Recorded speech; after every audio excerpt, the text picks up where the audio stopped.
12.5 ঘন্টা অপেক্ষা করার পর আমার সোনামাকে আমি কাছে পেয়েছি। দিনটা কোনোদিনও ভোলার মতো নয়। সো হ্যালো এভরিওয়ান, আমি তাপসী। আমার নতুন ব্লগে তোমাদেরকে আরও একবার ওয়েলকাম জানাই।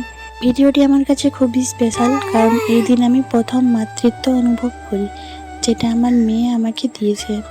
দিনটি ছিল 9 এপ্রিল 2026। সকালবেলায় আমি হাসপাতালে ভর্তি হয়েছিলাম। প্রায় 10 ঘন্টা নর্মাল ডেলিভারির জন্য অপেক্ষা করার পর ডাক্তার সি-সেকশন ডেলিভারি লিখে দেয়।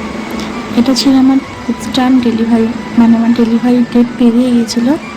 যাই হোক, সেসব না হয় অন্য কোনো একদিন বলবো। তো হাসপাতালে গিয়ে ভালো লাগে, মেয়ের সঙ্গেই কথা বলে সময় বের করতাম। আমি ঘর যাবো, কবে আসবে নিয়ে যেতে?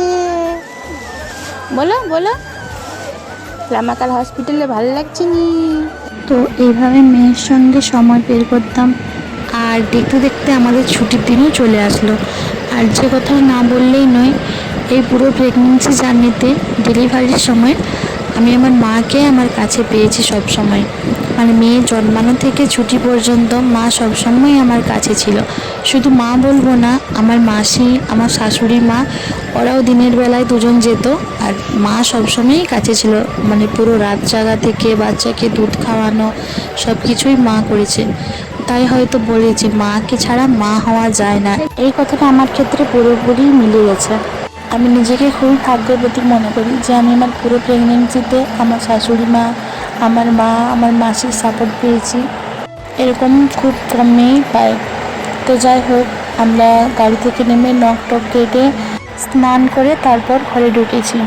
আর আমার মেয়ে এখানে লাল পরি সেজে কি খুশি। এই যে মেয়েটাকে দেখছো, মেয়ের পাশে বসে ভয়ে সবার দিচ্ছি, তার মেয়ে পাশের থেকে আওয়াজ করছে। আর এখানে আমি তেল মালিশ করা শিখছিলাম। সত্যি একটু একটু করে সোনামাটা আমার বড় হয়ে যাচ্ছে। আর 4 মাস পূর্ণ হয়ে গেল। কিছু কিছু মুহূর্ত সত্যি খুবই স্পেশাল হয়।